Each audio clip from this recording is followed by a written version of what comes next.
Tiga provinsi di Sumatera runtuh hampir bersamaan. Aceh terendam, Sumatera Utara diterjang banjir bandang, Sumatera Barat tertimbun longsor.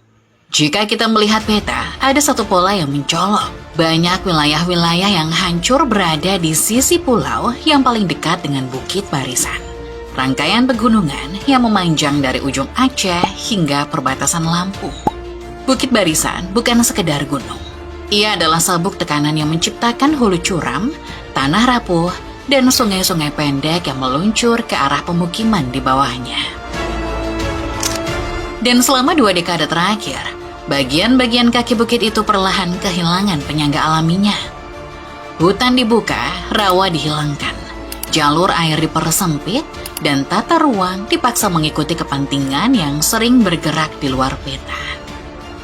Disinilah semuanya berubah. Bencana yang terlihat seperti kerja alam, ternyata diperparah oleh keputusan manusia yang menekan sisi paling rapuh dari Sumatera.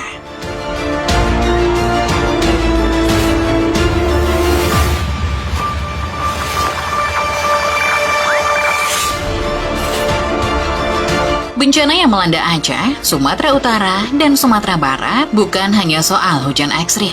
Di balik permukaan, ada rangkaian kondisi yang sudah lama terbentuk. Sistem sungai yang pendek, aliran air yang ganas, dan dataran rendah yang selama puluhan tahun ditempati tanpa memperhitungkan daya dukungnya.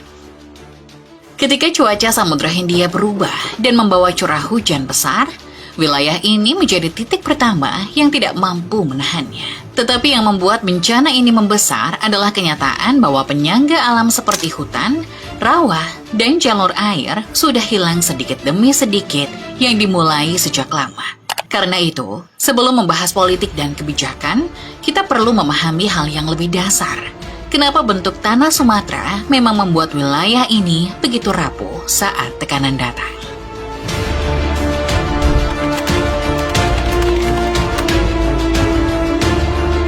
Sumatera bukan pulau yang datar dan jinak. Ia dibentuk oleh barisan pegunungan yang memanjang dari ujung Aceh hingga Lampung. Bukit Barisan, rangkaian gunung api, dan patahan aktif yang membentuk tulang punggung pulau selama jutaan tahun. Di sisi barat, lerengnya curam. Di sisi timur, datarannya sempit. Dan di tengah, sungai-sungai pendek mengalir cepat menuju pesisir. Inilah fondasi alami yang membuat sebagian wilayah Sumatera berada dalam posisi yang jauh lebih rapuh dibanding daerah lain di Indonesia. Aceh, Sumatera Utara, dan Sumatera Barat berada tepat di sisi yang paling rawan itu.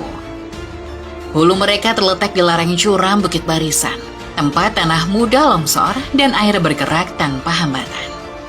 Begitu hujan turun dalam intensitas tinggi, air tidak mengalir perlahan. Ia meluncur dalam kecepatan penuh menuju desa, kota, dan dataran rendah di bawahnya.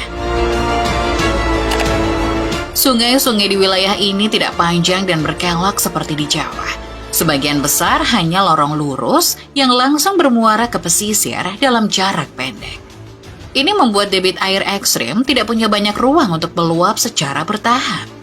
Sumatera Barat menerima tekanan di sisi barat bukit, tempat lereng curam bertemu pemukiman padat. Sumatera Utara menahan aliran deras dari Tapanuli.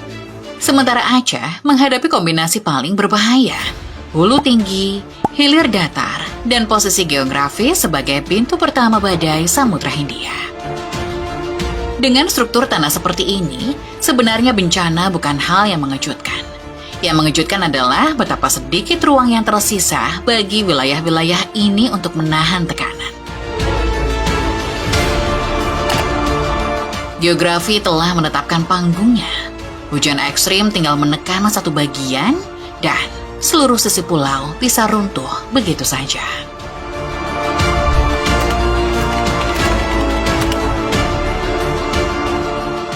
Lereng curam dan sungai pendek membuat Sumatera memang mudah jebol.